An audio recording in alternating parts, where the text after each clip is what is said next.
नमस्कार, स्वागत है आपका खबर विशेष में। मैं हूं उत्कर्ष मिश्रा। जिस तरह से 4 राज्यों में हुए चुनावों के परिणाम सामने आए, उसके बाद देश में सियासत में हलचलें काफी बढ़ गईं।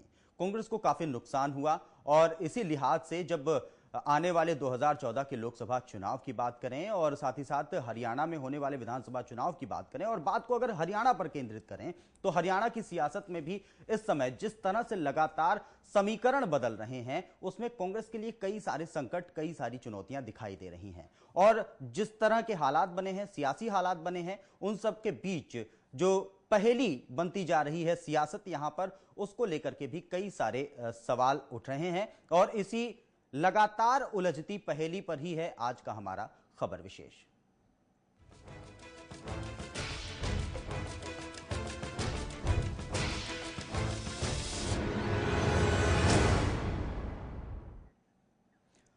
तो हरियाणा की सियासत के लिहाज से आने वाले लोकसभा चुनाव की बात करें या 2014 में ही होने वाले यहां के विधानसभा चुनावों की बात करें, तो इस दौरान राजनीतिक पार्टियां अपना पूरा जोर लगा रही हैं अपनी स्थिति को मजबूत करने के लिए। लेकिन जो समीकरण बनते जा रहे हैं, जो स्थितियां बनती जा रही हैं, उसको लेकर कई सवाल उठ रहे हैं, जिसमें कांग्रेस के लिए चुनौतियां काफी ज्यादा दिखाई दे रही हैं। चाहे वो आम आदमी पार्टी की चुनौती हो, चाहे अन्य गठबंधनों की जिनकी चर्चा चल रही है उनकी वजह से कोई समस्या हो, तो कई चुनौतियां हैं कांग्रेस के पास हरियाणा में इन चुनावों को लेकर।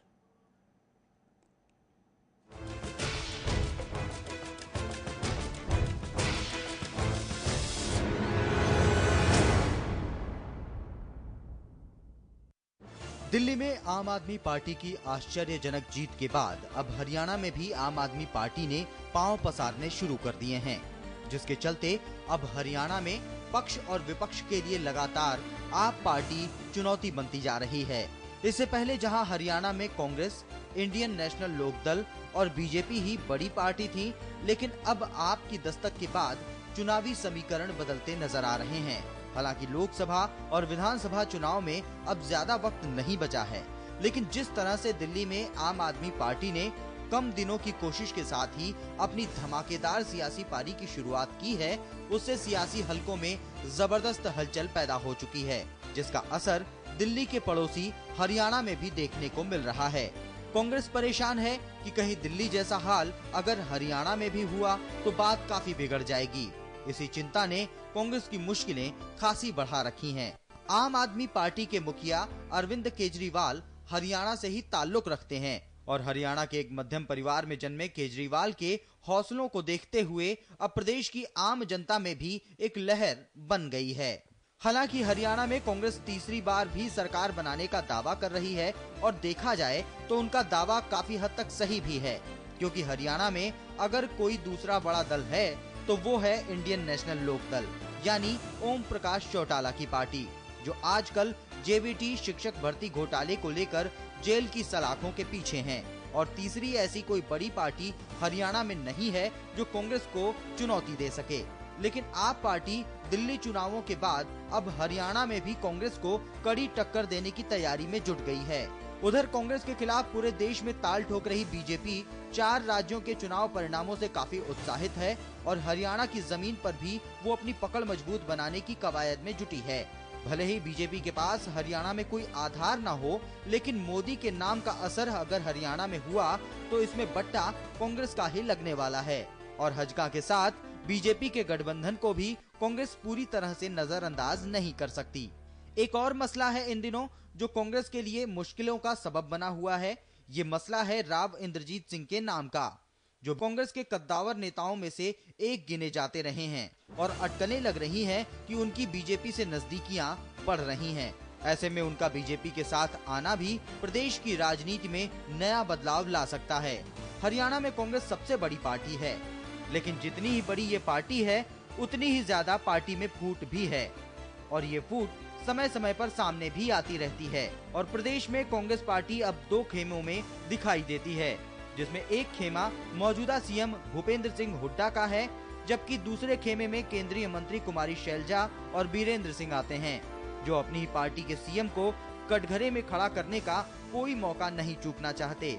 जाहिर है देश की मौजूदा सियासत और हरियाणा के अंदर बनते राजनीतिक समीकरण कांग्रेस के लिए आसान नहीं हैं। ऐसे में देखना होगा कि सीएम हुड्डा का विकास के नाम पर लोगों से वोट की अपील करना कुछ रंग ला पाता है या 4 राज्यों की तरह ही अब हरियाणा में भी कांग्रेस की लुटिया डूब जाती है। न्यूज डेस्क, खबर फास्ट।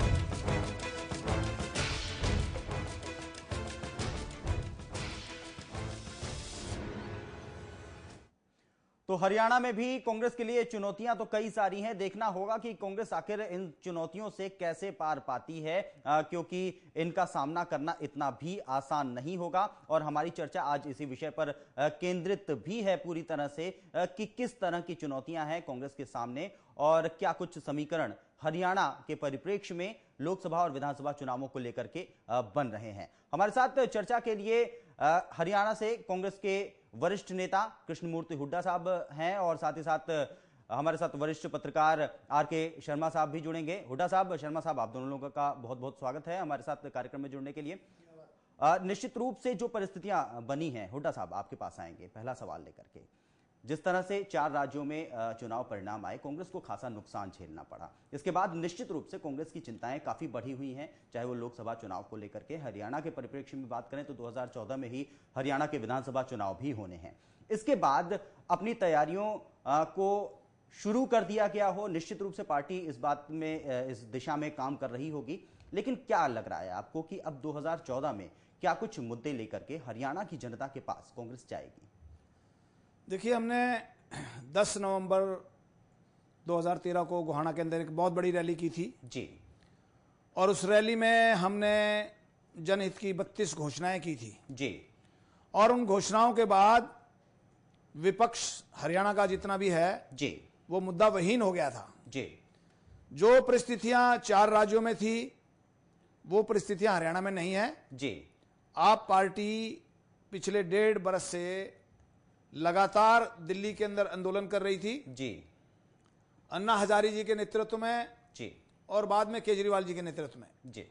तो आप ये कहें कि जो परिस्थिति दिल्ली में थी वो हरियाणा में हो पाएगी, जी, ऐसा मैं नहीं मानता जी। लेकिन क्योंकि पड़ोसी राज्य है जी, थोड़ा बहुत असर जरूर हो सकता है जी। उसके लिए हम तैयार हैं। 28 तारीख को बिल्कुल बिल्कुल। तो विकास का मुद्दा, आपने कहा कि विकास के मुद्दे को लेकर के आप जाने वाले हैं लोगों के बीच। हाँ, बिल्कुल विकास का मुद्दा लेके जाएंगे। विकास का ही मुद्दा हुड्डा साहब लेकर के राजस्थान में भी कांग्रेस लोगों के पास गई थी। अशोक गहलोत की सरकार में विकास का मुद्दा उठाने की बात की गई थी, विकास का मुद्दा उठाया गया था, लेकिन उसे जनता ने स्वीकार नहीं किया। परिणाम क्या है आप जानते हैं, दिल्ली की हालत भी आप अच्छी तरीके से जान रहे हैं। क्या विकास का मुद्दा लोगों को अपनी तरफ खींच पाएगा? यहां पर राजस्थान में भी आम आदमी पार्टी की लहर नहीं थी। देखिए, अकेला विकास नहीं, हमारे मुख्यमंत्री जो हैं बेहद शरीफ आदमी हैं जी। 10 बरस होने जा रहे हैं, 9 बरस से ज्यादा हो चुके हैं जी। उन्होंने 10 साल के शासनकाल में अपने किसी प्रतिद्वंदी से कोई बदला नहीं लिया जी, किसी के खिलाफ कोई मुकदमा दर्ज नहीं किया जी, किसी को तंग नहीं किया जी, और प्रदेश में आम आदमी सुख चैन से जी रहा है जी। आम आदमी को किसी प्रकार की कोई प्रॉब्लम नहीं है जी, आम आदमी को कोई आम गुंडा बदमाश तंग नहीं कर रहा जी। पहली सरकारों में जिस प्रकार से गुंडे बदमाश गुंडागर्दी करते थे जी, और सरकार के सहयोग से, सरकार के समर्थन से गुंडागर्दी करते थे जी, वो इस सरकार में नहीं है। तो कम से कम एक मैसेज हरियाणा के लोगों को यह है कि ये मुख्यमंत्री ऐसा आदमी है जो कभी किसी का नुकसान नहीं करता जी। किसी से व्यक्तिगत द्वेष नहीं है, किसी को नाजायज तंग नहीं करता जी। और किसी प्रकार की कोई ऐसी काम नहीं करता जिससे कि जनता को नुकसान हो। बिल्कुल। शर्मा जी, आपके पास में आएंगे। आपने 2 प्रश्नों पर हुड्डा साहब का जवाब सुना। क्या लग रहा है आपको, जिस तरह से हुड्डा जी की, भूपेंद्र सिंह हुड्डा जी की छवि की बात की है हुड्डा साहब ने, कृष्णमूर्ति हुड्डा जी ने, क्या लगता है कि इन छवि के आधार पर, इस छवि के आधार पर, और जिस तरह से उन्होंने आपको भी नकार दिया कि उसका प्रभाव नहीं हरियाणा में पड़ने वाला है, आप स्वीकार करते हैं? आप इस पर क्या प्रतिक्रिया देंगे? देखिए, कृष्णमूर्ति हुड्डा जी बहुत पुराने पॉलिटिशियन हैं और उन्होंने कुछ बातें जो कही हैं जी, वो कुछ परसेंटेज तक तो लागू होती हैं जी। अब 4 राज्यों की जहां तक बात की गई जी, अब दिल्ली की मैं सबसे पहले बात करना चाहता हूं। बिल्कुल। शीला, जहां विकास की बात हुड्डा साहब कर रहे थे जी, तो विकास के कार्य दिल्ली में बहुत ज्यादा हुए। बिल्कुल, क्योंकि आज से 10 साल पहले जब हम दिल्ली जाते थे तो आंखें जलने लगती थी, दिल्ली का एक दूसरा रूप होता था। लेकिन आज जब हम दिल्ली जाते हैं तो दिल्ली एक साफ सुथरी और प्रदूषण मुक्त दिल्ली हमें मिलती नजर है। आती है जी। और बहुत से दूसरे कार्य भी वहां पे हुए। तो आप ये तो एक फैक्टर है कि भाई विकास के कार्य हुए जी। लेकिन इसके साथ में हुड्डा साहब दूसरी बातें कहने भूल गए कि कांग्रेस का या आज जो भी राजनीतिक पार्टियां, खाली भाजपा को अगर छोड़ दें तो वो क्या है, आज एक व्यक्ति विशेष के प्रभाव में चलने वाली पार्टियां हैं जी। मैं हुड्डा साहब इस बात से सहमत होंगे जी कि आला कमान जी जो है सब उसी के आदेशानुसार चलते हैं और उनकी छवि ही पूरा चारों राज्यों की जहां तक बात करें तो वहां पे काम आई जी। वो काम इसलिए आई कि जिस तरीके के भ्रष्टाचार के मुद्दे उठे राष्ट्रीय स्तर पे, कोयला घोटाला है, ये दूसरे घोटाले हैं, स्पेक्ट्रम है, दूसरे सारी जो चीजें सामने आई जी। तो इसे लेके आम आदमी के दिमाग में एक छवि बनी कि चाहे मुख्यमंत्री भूपेंद्र सिंह हुड्डा तो अच्छे आदमी हैं जी, लेकिन ओवरऑल बेसिकली जिस आदमी के दम पे आप वोट मांग रहे हैं जी, जिस आदमी की बात कर रहे हैं, जी राहुल गांधी को प्राइम मिनिस्टर प्रमोट करने की बात की जा रही थी, सोनिया की बात की जा रही थी, आज हर भाषण में जी, बड़े से बड़ा मुख्यमंत्री, बड़े से बड़ा कद्दावर नेता भी सोनिया जी और राहुल गांधी का नाम लेना चाहता है क्योंकि वहां अगर नाम मिले तो उनके ये धारणा है कि जो भी आज कुछ हो रहा है हमारी छवि के कारण हो रहा है। कांग्रेस का मतलब कांग्रेस नहीं है, सोनिया गांधी और राहुल गांधी हैं जी। मेरे बहुत सारे पॉलिटिशियन मित्र हैं। एक मित्र ने मेरे से पूछा, हरियाणा की राजनीति में है जी और मंत्री लेवल पे हैं, उन्होंने मेरे से पूछा शर्मा जी हमारी हार का क्या कारण है? मैं बोला आपकी हार का कारण, मैं विकास से सहमत हूं कि आपने हरियाणा में विकासात्मक कार्य किए। भूपेंद्र सिंह हुड्डा एक बहुत साफ और अच्छे इंसान है, हम मानते हैं इस बात को बिल्कुल। लेकिन इसके साथ में जो भ्रष्टाचार से जुड़ी हुई चीजें हैं जी, जो केंद्र में हमें देखने को मिली, जो आम आदमी तक पहुंची जी, वो कहीं ना कहीं इफेक्ट करी और मुख्य नेतृत्व की जो छवि थी उसने ही कांग्रेस को हराने में काम किया। बिल्कुल। शर्मा साहब, क्या आम आदमी पार्टी दिल्ली के पड़ोसी हरियाणा में अपना असर नहीं दिखाएगी? आम आदमी पार्टी के अरविंद केजरीवाल की बात करें, कई बड़े नेता उसके हरियाणा से ही ताल्लुक रखते हैं और इतना करीबी पड़ोसी दिल्ली का और कोई है भी नहीं जितना हरियाणा है, तो क्या यहाँ पे असर नहीं आने वाला है? आम आदमी पार्टी जिस तरह से सियासत में अपना करियर वो उसने शुरू किया, धमाकेदार एंट्री की है, क्या हरियाणा में असर नहीं देखने को मिलेगा? देखिए ऐसा है मिश्रा जी कि एक स्टेरियोटाइप राजनीति देश बहुत सालों से देख रहा है। कांग्रेस एक 121 साल पुरानी पार्टी है जी, ठीक है, उनकी वर्किंग भी देखी गई है। भारतीय जनता पार्टी है, इनकी भी वर्किंग देखी गई है, जो दूसरी क्षेत्रीय पार्टियां हैं उनकी भी वर्किंग देखी गई है जी। तो जब केजरीवाल ने एक विशेष आम आदमी के कंसेप्ट में, बेसिकली देखिए मार्केटिंग से भी ताल्लुक रहा, पत्रकारिता से मेरा ताल्लुक रहा जी, तो एक प्रोडक्ट के हिसाब से मैं सोचता हूं तो उन्होंने एक नई प्लेसिंग की है आम आदमी की बात को उठाकर जी। जिस तरीके से वो एक सीधे साधे से रूप में जाना, अनशन करना और ये इन सुविधाओं से वंचित अपने आप को ना जोड़ना, किसी भी उस तरीके की चीजों को जो एक उन्होंने आम आदमी के और जो उन्होंने कैंडिडेट चुने वो भी कोई ऑटो रिक्शा ड्राइवर है, कोई किसी दूसरे कार्य से जुड़ा, तो इस तरीके की जो चीजें हुई तो वो उन्होंने एक नया एक्सपेरिमेंट था और कहीं ना कहीं वो एक्सपेरिमेंट कामयाब भी हुआ। हाँ, बिल्कुल बिल्कुल। हुड्डा साहब आपके पास में आएंगे, क्या कुछ चुनौतियां आपको नजर आ रही हैं? कांग्रेस के सामने मुश्किलें हैं, ये सभी कांग्रेस के नेता स्वीकार करते हैं, सोनिया गांधी, राहुल गांधी भी स्वीकार करते हैं, आप भी स्वीकार कर सकते हैं अगर चाहें तो कैमरे पे। क्या कुछ चुनौतियां आपको नजर आ रही हैं हरियाणा में? देखिए, हमारे खिलाफ एक भ्रामक प्रचार पिछले 1.5-2 साल से हो रहा है मीडिया के माध्यम से भी जी, और हमारे पे ऐसे ऐसे आरोप लगाए जा रहे हैं जिसका हमारे से कोई लेना देना नहीं है जी, और एक छवि कांग्रेस की खराब करने पे विपक्षी पार्टियां लगी हुई हैं जी। जैसे आपने आप पार्टी के बारे में कहा जी, हरियाणा में आएंगे, निश्चित तौर पे थोड़ा फर्क तो पड़ेगा जी, लेकिन कांग्रेस को फर्क नहीं पड़ेगा जी, उसका नुकसान होगा तो विपक्ष को नुकसान होगा जी, क्योंकि वो जितनी भी वोटें लेंगे वो विपक्ष की वोटें लेंगे, तो उनका नुकसान सीधा बीजेपी को होगा जी, हजक्का को होगा जी, इनेलो को होगा और बसपा का होगा जी। कांग्रेस को मेरा व्यक्तिगत विचार है जी और मेरी पार्टी का विचार है कि कांग्रेस को दिल्ली की तस्वीर इस बात आपकी बात से बिल्कुल मेल नहीं खाती है। देखिए, दिल्ली में उन्होंने 1.5 साल आंदोलन किया है जी और 1.5 साल दिन रात वो लोगों ने मेहनत की है जी। अन्ना जी के साथ आंदोलन किया है, बाद में केजरीवाल के साथ आंदोलन किया है जी। तो दिल्ली की परिस्थितियां और यहाँ की परिस्थितियों में दिन रात का फर्क है। देखिए यहाँ तक हुड्डा साहब, इस बात से इनकार नहीं किया जा सकता कि कांग्रेस के वोटर्स में कमी आई है। 4 राज्यों का उदाहरण उठा लीजिए, दिल्ली के अलावा बाकी 3 राज्यों की चर्चा कीजिए। दिल्ली कांग्रेस के वोटर्स में कमी आई है, इस बात से आप इनकार नहीं कर सकते। इन परिस्थितियों में हरियाणा में भी चुनाव होना है, तो उस दौरान क्या चुनौती होगी, विषय पर आए। देखिए 6 महीने पहले जी 7 नगर निगमों के चुनाव हुए थे हरियाणा के अंदर। जी 7 के 7 में कांग्रेस के मेयर हैं आज। जी। तो जब 6 महीने पहले इतनी अच्छे हालात थे जी तो आगे मैं तो समझता नहीं कोई लंबी चौड़ी बदलाव आएगा। जी।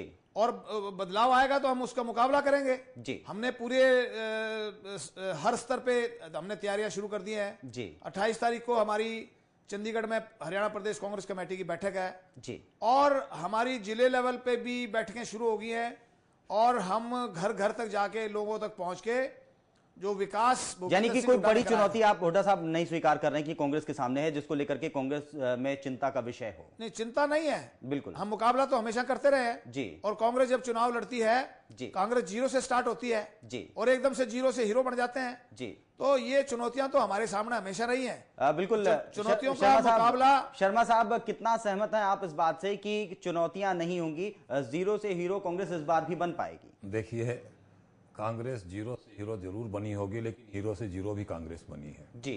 हुड्डा साहब को याद होगा जी कि इमरजेंसी के बाद में जी कांग्रेस हीरो से 0 हुई थी जी। और मेरे विचार से इस बार भी ये जो 4 राज्यों के जो चुनाव परिणाम आए हैं जी, इनको देखते लग रहा है कि डैमेज तो कांग्रेस को कहीं ना कहीं जरूर होगा जी। अब वो आम पार्टी करेगी, आम पार्टी हरियाणा में आ सकती है, चुनाव लड़ेगी जी।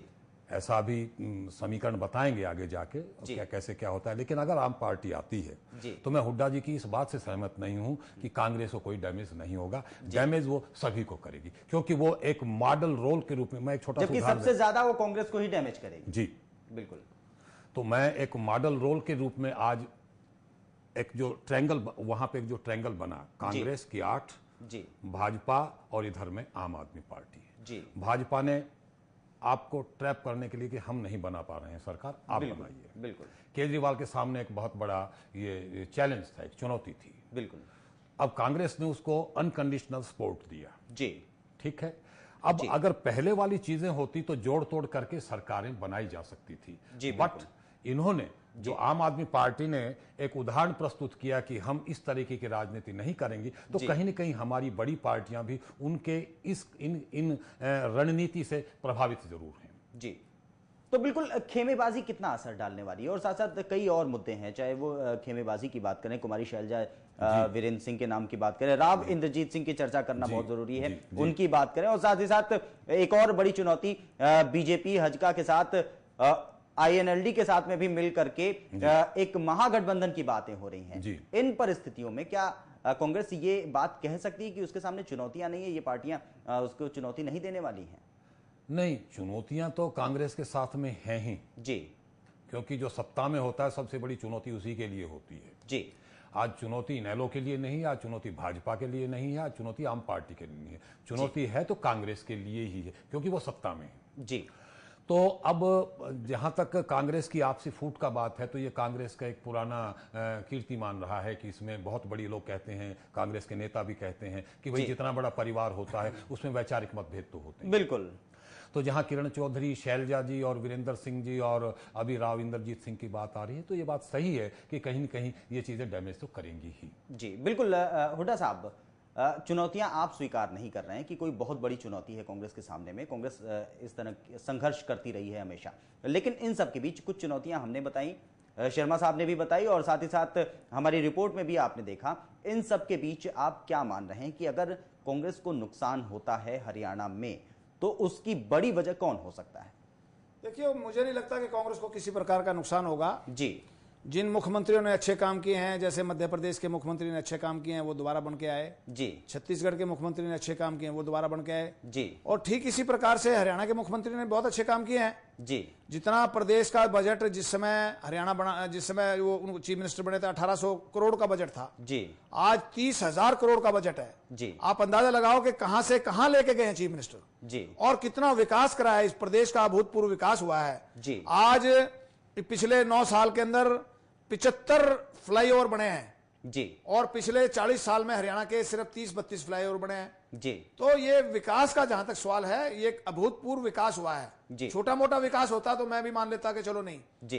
तो उसके सामने बाकी चुनौतियां छोटी पड़ जाती हैं, बौनी पड़ जाती हैं जी। हालांकि मैं तो ये विपक्ष के लोग हमारे पे आरोप लगाते हैं कि आपका विकास कागजों पे है। मैं कहता हूं आरटीआई के माध्यम से आप पता कर लो जी। अगर हमारा विकास कागजों में है। जो कुछ काम किया है इस मुख्यमंत्री ने, चलिए मुख्यमंत्री जी के काम की बात आपने कर ली, भूपेंद्र सिंह हुड्डा के काम की बात आपने कर ली। जिन 4 राज्यों में चुनाव हुए जिसमें हार का सामना करना पड़ा कांग्रेस को, वहां के कांग्रेस के नेता दबी जुबान में ही सही लेकिन ये बातें निकल करके सामने आती हैं कि केंद्र के मुद्दों की वजह से लुटिया डूबी है, ये बातें वो कहते हैं। तो क्या आप मानते हैं कि केंद्र के जो मुद्दे हैं, भ्रष्टाचार, महंगाई का जो मुद्दा है, वो संकट खड़ा कर सकता है? देखिए मैं नहीं समझता कि ये मुद्दा हरियाणा में इस पर कोई असर होगा जी। हरियाणा में हरियाणा के मुद्दे प्रभावी होंगे, हरियाणा के अंदर विकास प्रभावी होगा जी। हरियाणा के अंदर पहली सरकारों में जो भ्रष्टाचार हुआ वो और आज की सरकार का जो काम है उसकी तुलना होगी जी। तो मैं समझता हूं कि हरियाणा के अंदर चुनाव जो है वो लोकल मुद्दों पे होगा, राष्ट्रीय मुद्दों पे चुनाव नहीं होगा। और लोकल मुद्दों में अगर चुनाव होता है तो भूपेंद्र सिंह हुड्डा बहुत भारी रहेंगे, बहुत आगे रहेंगे और निश्चित तौर पे एक बार तीसरी बार वो सरकार बनाएंगे। चलिए तीसरी बार सरकार बनाने की बातें जरूर हैं लेकिन इन सब के बीच अगर राव इंद्रजीत सिंह की बात करें तो क्या वो आपको नुकसान नहीं पहुंचाने वाले हैं? देखिए राव इंद्रजीत सिंह मेरे साथ मिनिस्टर थे 1991 से 96 तक, बिल्कुल, और बहुत ही बड़ी आदमी है जी। बड़ा दुर्भाग्य है कि वो पार्टी छोड़ के चले गए जी, लेकिन वो जो सोच के गए थे मुझे नहीं लगता कि उनको वो मिलेगा। वो कोशिश कर रहे हैं, उन्होंने जिस समय पार्टी छोड़ी उस समय ये कहा था वहां के लोगों को, दक्षिण हरियाणा के लोगों को जी, कि मैं इस इलाके का विकास कराऊंगा और चीफ मिनिस्टर बन के विकास कराऊंगा जी। आज वो अगर बीजेपी में जाते हैं तो बीजेपी का तो ऑलरेडी घोषित है मुख्यमंत्री रामविलास शर्मा जी, और चौटाला की पार्टी में जाते हैं तो उनका तो परिवार की पार्टी है जी। तो आज उनके पास कोई पार्टी बची नहीं हुई जिसमें तो वो नुकसान पहुंचा सकते हैं निश्चित रूप से। थोड़ा बहुत नुकसान तो कोई भी एमपी जो 4 बार एमपी रहा हो, 3 बार एमएलए रहा हो जी, अगर वो पार्टी छोड़ता है तो निश्चित तौर पे नुकसान तो होता है। बिल्कुल। शर्मा साहब, कितना बड़ा नुकसान राव इंद्रजीत सिंह पहुंचा सकते हैं कांग्रेस को, और साथ ही साथ ये जो महागठबंधन है इससे कितना बड़ा नुकसान हो सकता है? संक्षेप में जवाब चाहेंगे, समय कम है। देखिए दक्षिण हरियाणा में जहां तक मैं अहिरवाल क्षेत्र की बात करूं जी, तो राव इंद्रजीत का परिवार, जिस उनके पिताजी राव वीरेंद्र सिंह हरियाणा के मुख्यमंत्री रहे और केंद्रीय राजनीति में भी उन्होंने बड़ी अच्छी भूमिका अदा की थी जी, उनका प्रभाव है जी दक्षिण हरियाणा के, आप कह सकते हैं जी। तो लेकिन उनके पैरेलल में आज जैसे राव दान सिंह हैं, अनीता यादव हैं, कैप्टन अजय यादव हैं, बिल्कुल, राव नरेंद्र सिंह हैं, ये लोग पैरेलल में खड़े हुए हैं जी। तो मैं ये कहूं कि ज्यादा नहीं तो कम से कम 20% डैमेज तो राव इंद्रजीत कर सकते हैं जी। निश्चित रूप से शुक्रिया शर्मा साहब, और हुड्डा साहब आपका भी बहुत बहुत शुक्रिया। चूंकि समय सीमित है और कार्यक्रम में एक निष्कर्ष पर पहुंचना भी था, तो ये तो साफ है कि निश्चित रूप से कांग्रेस के सामने चुनौतियां बहुत सारी हैं जिनसे पार पाने की कोशिश करनी है। हमारे साथ कार्यक्रम में जुड़ने के लिए बहुत बहुत शुक्रिया आप दोनों लोगों का। देखना यह होगा कि आखिर कांग्रेस कैसे इन चुनौतियों से पार पाती है, क्योंकि जिन हालात में दिल्ली में चुनाव हुए हैं उसके पड़ोसी हरियाणा में क्या कुछ प्रभाव पड़ता है आम आदमी पार्टी का, बीजेपी को लेकर के जिस तरह से मोदी की लहर की कथित बात की जा रही है, कथित लहर की बात की जा रही है, क्या मोदी के नाम पर युवा वोटर्स हरियाणा के कुछ बदलते हैं अपना रुख, बीजेपी के पक्ष में वोट डालते हैं, बीजेपी हजका गठबंधन को कुछ फायदा मिलता है, या आने वाले वक्त में जिस महागठबंधन की बात की जा रही है अगर वाकई वो जमीन पर दिखाई देता है, वो गठबंधन होता है, तो उसका क्या कुछ प्रभाव है। लेकिन कांग्रेस इस बात को अच्छी तरह से जानती है कि ये परिस्थितियां उसके अनुकूल नहीं है, और इस बात से भी कांग्रेस बिल्कुल इनकार नहीं कर सकती है कि केंद्र के मुद्दों का असर उसे विधानसभा चुनावों में भी देखने को मिले, लोकसभा में तो देखने को मिलेगा ही। इसी के साथ वक्त है आपसे इजाजत लेने का। नमस्कार।